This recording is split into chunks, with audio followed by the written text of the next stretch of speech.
حياتي قورما أيد إيمانيسا dhowaan qalbi oo aan jeclahay inaan kula kulmo anigaba waan dararayaa qalbi noloshaydii maalmaha saacado baan u tiriyaa saacadaha daqiiqado baan u tiriyaa daqiiqadaha sikimo baan u tiriyaa si ay degdeg igu dhaafaan aniga oo aan adiga kula kulmo xabiibi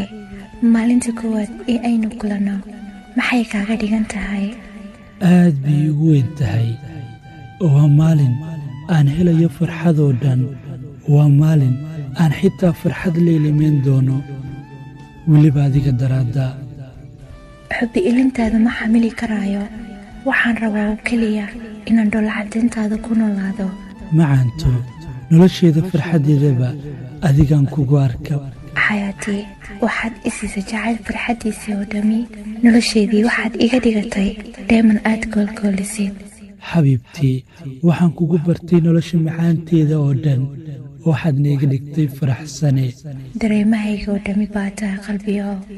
halboolaha dhiigga ku xidha wadnahayga ayaad iila mid tahay qalbi kalama maaranno